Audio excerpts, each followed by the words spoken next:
जय हिंद, जय भारत। आज जहां पूरा देश जातिवाद, द्वेष भावना में झुलस रहा है, लेकिन शाहजहांपुर जनपद में एकता, प्रेम, एकत्व, प्रियत्व और समत्व की मिसाल हमारे विकास पुरुष के नाम से यहाँ विख्यात नगर विधायक और वर्तमान में प्रदेश सरकार में वित्त एवं संसदीय कार्य मंत्री सुरेश खन्ना जी हैं। उन्होंने आज ये लगातार 9 बार से चुनाव जीत रहे हैं और आज प्रदेश सरकार में विकास के गंगा बहा रहे हैं। अभी महाकुंभ हुआ, उसमें भी आपने जो मिसाल प्रस्तुत की है वो आज पूरा देश ही नहीं विश्व भी उसको स्वीकार कर रहा है। आज यंग भारत न्यूज स्टूडियो में हमारे मेहमान के रूप में, मुख्य अतिथि के रूप में पधारे हैं बड़े भाई और परम श्रद्धेय विकास पुरुष नगर विधायक सुरेश कुमार खन्ना जी। आपका यंग भारत न्यूज स्टूडियो में बहुत बहुत स्वागत है। बहुत बहुत धन्यवाद। और हम आपसे एक नेता तो हैं आप, लेकिन हनुमान जी के भक्त हैं और एक ऐसे मानव हैं, ऐसे समाज सेवा से जुड़े हैं। जब से हमने होश संभाला है, आपको देखा है, तो आपसे बहुत कुछ सीखने को मिला है और आप एक प्रयोगशाला हैं राजनीति की, मानव सेवा की और मानव कल्याण की। आज हम बात ये हो रही सर कि पूरा देश वक्फ बोर्ड कानून जो चर्चा का विषय बना हुआ है और अभी हाल में ही सुप्रीम कोर्ट ने इसमें एक हस्तक्षेप किया है, कुछ सुझाव दिए हैं। सर, आप इसमें अब परिवर्तन की क्या संभावना देख रहे हैं? आपके हिसाब से क्या है? क्योंकि आप तो सौहार्द की एक मिसाल रहे हैं, तो इसके किस रूप में देखते हैं? देखिए, वक्फ बोर्ड में जो अभी तक कानून बना था उसमें एक व्यवस्था सेक्शन 40 में ऐसी थी कि जो मैं समझता हूँ कि कोई भी सामान्य समझबूझ का व्यक्ति भी उसको स्वीकार नहीं कर सकता था कि कोई भी प्रॉपर्टी जी जिसको वो लोग चाहें उसको वक्फ डिक्लेयर कर सकते थे। ये अपने आप में सुनने में भी अखरता है। इसके अलावा भी कई मामले ऐसे थे कि जिसकी वजह से उसमें सुधार की आवश्यकता थी। सबसे बड़ी बात तो ये थी कि जिस उद्देश्य से वक्फ क्रिएट किए जाते हैं, गरीबों को और ख़ास तौर से ज़रूरतमंद लोगों को और ऐसे लोगों को जिनको किसी न किसी रूप में चैरिटी की आवश्यकता है, उस उद्देश्य को ये पूरा नहीं कर रहे थे। वर्तमान में जो केंद्र सरकार ने जो कानून दिया है उसमें विशेष रूप से इस बात का ख्याल रखा गया है कि जिस उद्देश्य से वक्फ सृजित हो जी उस उद्देश्य की पूर्ति हो, अर्थात ज़रूरतमंदों को फ़ायदा हो, कमज़ोर वर्ग को फ़ायदा हो, लोगों को फ़ायदा हो। इसी उद्देश्य से इसमें कानून में परिवर्तन लाया गया है। हम माननीय सुप्रीम कोर्ट के जो निर्देश है उसका पूरी सम्मान करते हैं, उसको पूरे आदर के साथ हम स्वीकार भी करते हैं और अभी उसमें पुनः एक उन्होंने अवसर दिया है। 5 मई को फिर से सुनवाई होगी और जो भी सुप्रीम कोर्ट का, माननीय सुप्रीम कोर्ट का आदेश होगा वो हम सबको हृदय से स्वीकार होगा और उस पर अमल भी होगा। जी सर, बहुत अच्छा। एक सर और है, इस समय जो राजनीति जो पहले थी, अटल बिहारी वाजपेयी जी रहे और जो भी एक पक्ष हो या विपक्ष, शब्दों की मर्यादा बहुत बनी रहती थी, एक दूसरे के सम्मान की भावना थी, वो आप उसका जीता जागता उदाहरण है। लेकिन हाल में व्यक्तिगत आरोप प्रत्यारोप की राजनीति शुरू हुई है, इसको सर किस रूप में देखता चाहते? देखिए, राजनीति में सभी लोगों का उद्देश्य यह है कि हम देश को आगे बढ़ाएं। जी, लेकिन कुछ लोगों की कार्यशैली बहुत सीमित है और वो लोग केवल अपने परिवार तक ही सोचते हैं। तो एक तरफ तो कल्याणकारी सरकार कल्याण के नाम पर कल्याण करे और दूसरी ओर ये सीमित सोच वाले, वो उनके पास केवल यह है कि हम पहले, हमारा परिवार पहले, हमारा खानदान पहले। जहाँ तक इस सवाल का जवाब है जी, तो नीतियों की आलोचना होनी चाहिए नीतियों की। और व्यक्तिगत रूप से निश्चित रूप से शब्दों की मर्यादा ज़रूर बनाए रखना चाहिए।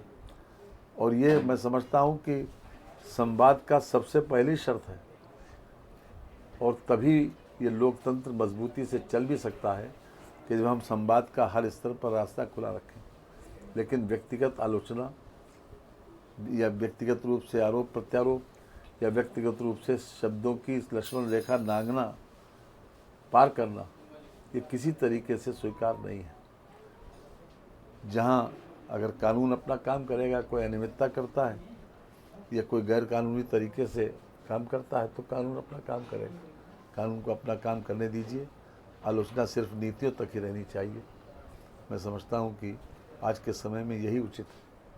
ये सर बिल्कुल सही। और आपका तो वो वीडियो बहुत वायरल हुआ जो विधानसभा में माननीय नेताजी मुलायम सिंह यादव को लेकर एक आपने कहा था, और उनको जो पद्म विभूषण के रूप में इतना अच्छा आपने दिया था, ये वास्तव में आपने उसका उदाहरण भी प्रस्तुत किया। अब सर एक चीज़ और आती है कि जो योगी सरकार आई है, जो ये दूसरा कार्यकाल है, पहले कार्यकाल में बड़ी उपलब्धियां रहीं, दूसरे कार्यकाल में किस रूप में बेहतर मानते हैं? देखिए, सबसे बड़ा फोकस योगी जी ने किया रोजगार पे। जी इंडस्ट्रियलाइजेशन बढ़ा है। जी आज उत्तर प्रदेश की इंडस्ट्रियल ग्रोथ 22.01 है। जी और ये हमारा आंकड़ा नहीं है, ये भारत सरकार का आंकड़ा है। जी ministry of statistics and programme implementation, उसका ये आंकड़ा है। और जो हमसे ज़्यादा डेवलप्ड स्टेट माने जाते हैं, उनकी भी आज इंडस्ट्रियल ग्रोथ हमसे कम है। तो सबसे ज़्यादा फोकस मुख्यमंत्री जी ने रोज़गार के अवसर ज़्यादा से ज़्यादा लोगों को मिले, इसके लिए किया। इंफ्रास्ट्रक्चर के ऊपर ज़्यादा खर्च कर रहे हैं। संपत्तियां सृजित होती हैं इंफ्रास्ट्रक्चर से, और कनेक्टिविटी बढ़ाई है। जी ट्रांसपोर्टेशन और कम्युनिकेशन सिस्टम अगर स्ट्रांग होता है तो मैं समझता हूँ डेवलपमेंट का यही सबसे बड़ा आधार है। उन्होंने एक्सप्रेस वेज लगातार बढ़ रहे हैं। शाहजहांपुर से निकलने वाला गंगा एक्सप्रेस वे, ये भी आगे बढ़ा है, और ये इसी साल दिसंबर में पूरा भी होना है। इसके अलावा बुंदेलखंड एक्सप्रेस वे, इसके अतिरिक्त जो कनेक्टिंग एक्सप्रेस वेज है, इस एक्सप्रेस वेज को हरिद्वार से कनेक्ट किया जा रहा है, मेरठ से, ये गंगा एक्सप्रेस जी, और उधर प्रयागराज से उसको कनेक्ट किया जा रहा है। तो कनेक्टिविटी बढ़ाई है। कितने एयरपोर्ट थे 2017 तक, कितने मेडिकल कॉलेज थे 2017 तक? तो इंफ्रास्ट्रक्चर बढ़ा है, सुविधाएं बढ़ी हैं। हमने इंफ्रास्ट्रक्चर के ऊपर फोकस किया है, इंडस्ट्रियलाइजेशन के ऊपर फोकस किया है। आज 10 लाख करोड़ रुपए से ज़्यादा का ग्राउंड ब्रेकिंग सेरेमनी हो चुकी है।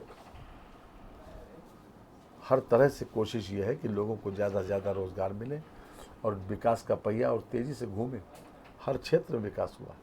सर गंगा एक्सप्रेस वे जो है, ये तो बहुत अच्छी उपलब्धि, बड़ी शाहजहाँपुर के लिए जो हवाई पट्टी बनी है, अब तो हवाई अड्डा भी यहाँ पे जो मांग उठ उसकी, तो उसके रूप में क्या ये किस रूप नहीं, में? इस पर हवाई पट्टी बनेगी लगभग 5 किलोमीटर की। जी उसका भी एक तरीके से रिहर्सल चल रहा है। जी जी और आगे भी ये इस रास्ते से मैं समझता हूँ कि 3 घंटे में मेरठ पहुँच जाएंगे, जी और 3 घंटे में प्रयागराज पहुँच सकते हैं। जी 120 किलोमीटर की अधिकृत स्पीड है, 594 किलोमीटर का रनवे है।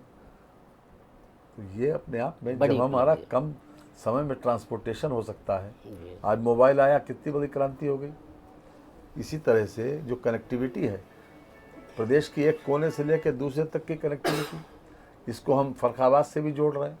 हमने 900 करोड़ रुपए के प्रोविजन 25-26 में बजट में इसीलिए किया योगी सरकार ने कि इसको फर्रुखाबाद से जोड़ेंगे। तो सर फर्रुखाबाद से क्यों? चूँकि एक चुनाव में मुद्दा उठा था कि उसके ऊपर मैंने भी वादा किया था, मुख्यमंत्री भी वादा करके आए थे। जी जी जोड़ दिया। और सर जो शाहजहाँपुर के विकास के बारे में, जैसे इसको अन्य जनपदों ने गंगा एक्सप्रेस वे को अपने चुनाव से जोड़ा था, शाहजहाँपुर में बहुत विकास कराया है और ये हर कोई मान रहा। आगे की क्या बड़ी योजना है, क्या दिमाग में है?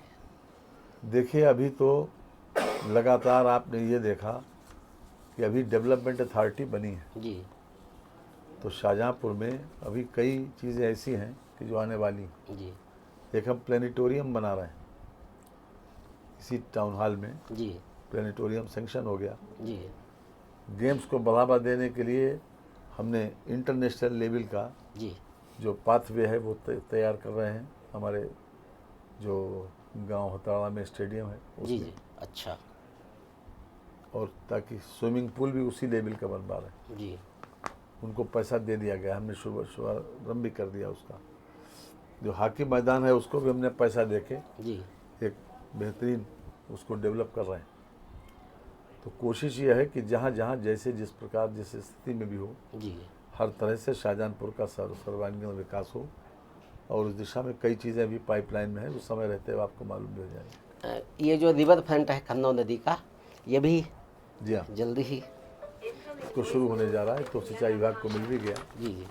ये सब जो जिला कारागार की ज़मीन खरीदी जा चुकी है और काफ़ी कुछ, तो ये शिफ्टिंग कब तक क्या होगी, और जो अगर शिफ्टिंग होती तो जो वर्तमान में जिला कारागार है वहाँ पे क्या प्रस्तावित होगा? अभी उसके ऊपर बहुत ज़्यादा चिंतन मनन की ज़रूरत है, जी जी लेकिन कोई न कोई योजना जनहित में ही लाएंगे, जो पब्लिक इंटरेस्ट की चीज़ होगी। एक चीज़ ये है कि सबसे बड़ी बात तो ये हुई कि कचहरी यहाँ से जाने से बच गई। हमने गेस्ट हाउस देकर सर्किट हाउस बनवा रहे हैं। जी गेस्ट हाउस तो चला गया जी जजेस कोर्ट में, जी उन्होंने उसमें अपना काम भी चालू कर दिया, और उसके बजाय अब हम सर्किट हाउस बन रहा है, उसी में मीटिंग हॉल भी होगा, उसी में हेलीपैड भी बनेगा, ताकि वहीं पर लोग आएँ। और एक काफ़ी बड़ी ज़मीन उसके लिए गांव समाज की, जो कैबिनेट के माध्यम से जो मिली है, और उसको उस पर काम भी शुरू हो गया। सर रिंग रोड भी हो गया, 4 लेन चौड़ीकरण भी हो गया, सैटेलाइट बस अड्डा भी हो गया, और जो रोडवेज है उसका भी कायाकल्प बड़ा ही एयरपोर्ट की तर्ज पे बन रहा है, और सर्किट हाउस भी। आगे की बड़ी क्या योजना, क्या मेट्रो रेल के बारे में? नहीं, मेट्रो रेल के बारे में तो अभी नहीं है, जी लेकिन हाँ और कई चीज़ें अभी आएंगी। जी जी। सर एक चीज़ और, खैर उसको अभी यदि आप उचित समझें, अभी कुछ शाहजहांपुर का नाम बदलने की बात हुई, इसको किस रूप में? अब सुना तो मैंने भी था, लेकिन हम जो व्यवहारिक स्थिति जी, जी। है हम उसके ऊपर ज़्यादा फोकस करते हैं। ठीक ठीक। एक चीज़ और भी है, शाहजहाँ जैसे आप हनुमान के भक्त हैं और हनुमान जी की इतनी कृपा है, 1989 से लगातार कृपा बनी हुई है। अभी आपने हनुमत धाम जो एक विश्व के पर्यटन मानचित्र में सुशोभित है, 3 रामलीला होती हैं, एक खैनीबाग में, एक अजीरगंज में, एक ओसिफ रामलीला में, जो कि व्यावसायिक तरीके से मेला के रूप में। हनुमत धाम में क्या कुछ ऐसी मेला हो, रामलीला हो, जो बिल्कुल विशुद्ध रूप से जो उसको देख सकें, कुछ ऐसा? फिलहाल अभी कोई ऐसा प्लान नहीं। जी जी। सर अब एक चीज़ सबसे बड़ी ये है कि लगातार रामलीला तो हो ही रही है यहाँ पर, हम भी लोग करवाते हैं। जी जी जी। हाँ, यहाँ तो आप वो दें, अब वीरेंद्र पाल सिंह जी उसके अध्यक्ष हैं। एक हर किसी का ये है कि आप की जो राजनीति है, चाहे पक्ष का हो विपक्ष का हो, मानव सेवा का जब कोई कार्य आता है, आप सभी सीमाओं से दूर हट कर के हर किसी की उसकी मदद के लिए तत्पर रहते हैं। और शायद यही वजह है कि यहाँ जातिवाद उसका संबंधन टूट जाता है, वो आपके लिए हर कोई रहता है। आगे किस रूप में जो कि आपका अभी तो कार्यकाल ईश्वर की वो लंबी उम्र रहे, तो राजनीतिक उत्तराधिकारी के रूप में अगर हम देखना चाहें, जो अगला चुनाव है, उसके बाद राज्यपाल के बारे में या संसद के बारे में, तो इसमें कुछ, हालांकि व्यक्तिगत है आपका, लेकिन अगर उसको साझा करना चाहें तो? नहीं, हम कोई बहुत ज़्यादा भविष्य वक्ता भी नहीं है, और ना हम इस बारे में ज़्यादा सोचते। जी जी। अब सर 2 क्वेश्चन केवल हमारे हैं। एक, सुरेश खन्ना एक वित्त मंत्री के रूप में, एक राजनेता के रूप में सबको जानते हैं, लेकिन हम एक सुरेश खन्ना वो देखते हैं जो पब्लिक ही सुबह उठाती है और पब्लिक ही सुलाती है, दिनचर्या का भी पता नहीं रहता कहाँ क्या है, लेकिन अगर कोई आ जाता है अपने कष्ट भूल के दूसरे की मदद के लिए तत्पर रहते हैं। तो सर कभी कभार क्या लगता है आपको? ठीक लगता है, अगर ठीक नहीं लगता होता तो इस लाइन पे चलते नहीं। लोगों का भला हो, हमें भगवान तो ने इस इतनी लायक बनाया, शक्ति कैसे समय लोगों ने इस प्रबंधन? लायक बनाया। शाहजहानपुर के लोगों का तो हमारे पर हर पल हर क्षण एहसान है।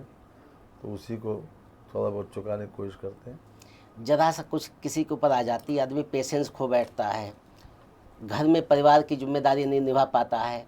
आप इतनी पब्लिक को डील करते हैं, उसके बाद में आपका पेशेंस बना रहता है। तो जो राजनीति में उतरे हैं, जो नए चेहरे हैं, उनके लिए क्या संदेश देना चाहेंगे? बस लोगों की मदद करें, दूसरे के हित से बड़ा कोई धर्म नहीं है। सर, ईश्वर की कृपा आप पे है और लगातार है, तो इसमें क्या कहना चाहेंगे? कुछ जैसे अभी आपका हनुमान जयंती पे जो आपने संबोधन दिया, यानी हृदय के भाव आपके आए, अब वो हर कोई आत्मसात करके गया, वो हमें लगता है कि जो आत्मसात कर लेगा उसका कल्याण हो जाएगा। तो क्या आप कहना चाहेंगे? जो आप एक श्लोक भी गुनगुनाया करते हैं और जो आप संदेश देते हैं, अभी जब राम कथा हुई तो उसमें भी आपके गीता पे इतना अच्छा बोला था आपने, तो अंत में चलते चलते क्या कहना चाहेंगे, क्या संदेश देना चाहेंगे? आजकल की सबसे बड़ी आवश्यकता ये है कि हमारे क्षेत्र में आवश्यकता इस बात की है कि इंडस्ट्रियलाइजेशन हो, जी, और उसी तरफ हम फोकस भी कर रहे हैं। और राजनीतिक लोगों के लिए तो वो तो सब अपना अपना एजेंडा चलाते हैं, जी। लेकिन लोग आते तो जन कल्याण के लिए हैं और उनको दूसरों की मदद ही करना चाहिए। मदद से ही समाज आगे बढ़ सकता है। जो ताकतवर लोग हैं उन्हें असेवित लोगों की मदद ही करना चाहिए, और जो लोग मदद करते हैं उनकी मदद वो लोग भी करते हैं कि जिनकी मदद होती है, और भगवान ही मदद करता है। चलिए, बहुत बहुत धन्यवाद। आपने